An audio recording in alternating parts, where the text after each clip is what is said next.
आपका एक बार फिर से स्वागत है हमारे इस YouTube चैनल पर।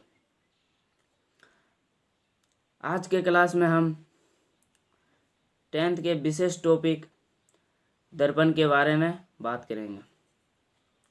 दर्पण, मिरर। दर्पण हम किसे कहते हैं, दर्पण कितने प्रकार के होते हैं, दर्पण से प्रतिबिंब के क्या गुण होते हैं, आज ये सब टॉपिक के बारे में चर्चा करेंगे। सबसे पहले हम बताते हैं कि आपको दर्पण किसे कहते हैं।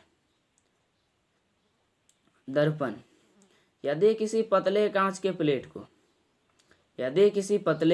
प्लेट का एक भाग कलई कर दिया जाए अर्थात रंग दिया जाए, यदि किसी पतले कांच के प्लेट का एक भाग कलई कर दिया जाए अर्थात रंग दिया जाए तो उसका दूसरा भाग एक अच्छा परावर्तक बन जाता है। तो इस प्रकार बने प्रकाशीय उपकरण को हम दर्पण कहते हैं। मान लेते हैं यह एक शीशा, इसे शीशा नहीं कहेंगे, इसे हम कांच कहेंगे। मान लेते हैं यह एक कांच होता, यह एक पतला कांच है। यदि इस कांच के एक भाग को रंग देते हैं, यदि इस कांच के प्लेट का एक भाग रंग देते हैं या कलई कर देते हैं तो इसका दूसरा भाग एक अच्छा परावर्तक बन जाता है। इसका उपयोग हम चेहरे देखने में करते हैं। तो इस प्रकार बने प्रकाशीय उपकरण को हम दर्पण कहते हैं। इसे परिभाषा के तौर पर कहते हैं, यदि किसी पतले कांच के प्लेट का एक भाग कलई कर दिया जाए तो उसका दूसरा भाग एक अच्छा परावर्तक बन जाता है। तो इस प्रकार बने प्रकाशीय उपकरण को हम दर्पण कहते हैं। अब हम आते हैं दर्पण के प्रकार के बारे में। दर्पण कितने प्रकार के होते हैं? दर्पण मुख्यतः 2 प्रकार के होते हैं। पहला समतल दर्पण और दूसरा गोलीय दर्पण। अब समतल दर्पण किसे कहेंगे? वैसा दर्पण जिनका परावर्तक पृष्ठ समतल हो उसे हम समतल दर्पण कहते हैं।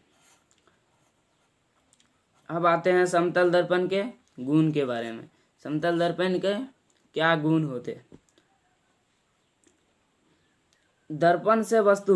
यदि किसी दर्पण से वस्तु को जितनी दूरी पर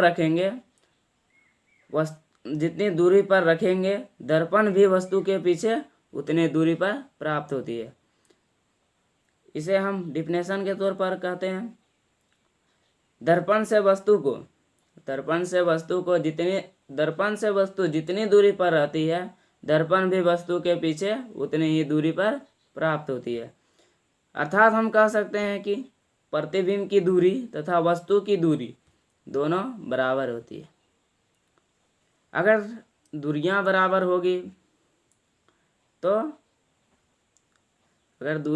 होगी तो इसका ऊंचाई भी बराबर होगा। अर्थात प्रतिबिंब की ऊंचाई तथा वस्तु की ऊंचाई दोनों बराबर होते हैं।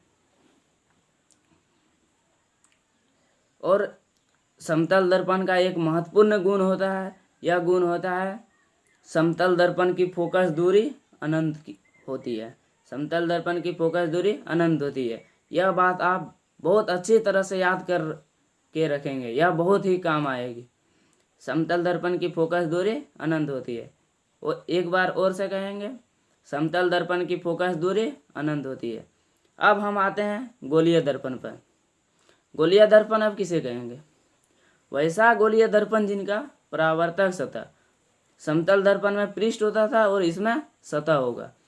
वैसा दर्पण जिनका परावर्तक सतह गोलीय हो, इस तरह से गोलीय हो। वैसा दर्पण जिनका परावर्तक सतह गोलीय हो उसे हम गोलीय दर्पण कहते हैं। अब गोलीय दर्पण के प्रकार पर आते हैं।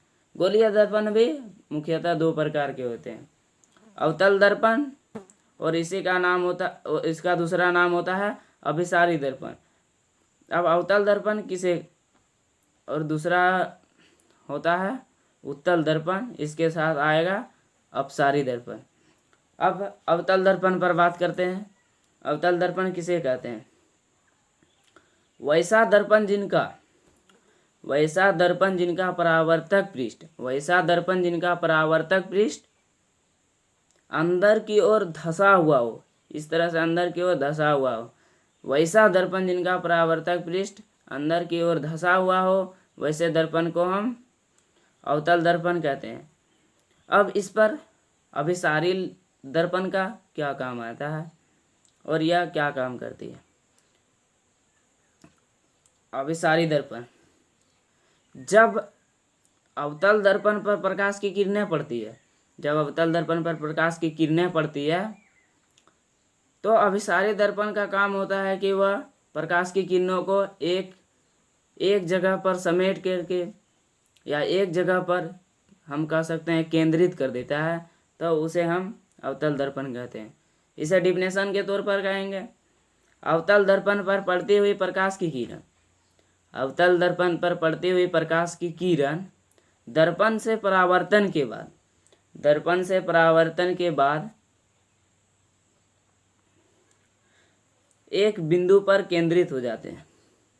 अवतल दर्पण पर पड़ती हुई प्रकाश की किरणें दर्पण से परावर्तन के बाद एक बिंदु पर केंद्रित हो जाते हैं, तो इसे हम अभिसारी दर्पण कहते हैं। या हम कह सकते हैं अवतल दर्पण पर पड़ती हुई प्रकाश की किरणों को एक जगह केंद्रित कर देता है, इसे हम अभिसारी दर्पण कहते हैं। अब हम बात करते हैं उत्तल दर्पण की। उत्तल दर्पण क्या होता है? यह जस्ट अवतल दर्पण से उल्टा होता है। अवतल दर्पण में क्या होता था? परावर्तक पृष्ठ अंदर की ओर धंसा हुआ होता था, उसे हम अवतल दर्पण कहते थे। और उत्तल दर्पण में क्या होता है? परावर्तक पृष्ठ अंदर की ओर न धंस के वो बाहर की ओर उभरा हुआ होता है। या हम डिफिनेशन के तौर पर कह सकते हैं, वैसा गोलीय दर्पण जिनका परावर्तक पृष्ठ बाहर की ओर उभरा हुआ हो, उसे हम उत्तल दर्पण कहते हैं। अब हम आते हैं अपसारी दर्पण पर। अभिसारी दर्पण के जस्ट उल्टा है। अपसारी दर्पण उत्तल दर्पण पर पड़ती हुई प्रकाश की किरणों को फैला देती है या छितरा देती है, तो इस प्रकार के दर्पण को हम अपसारी दर्पण कहते हैं।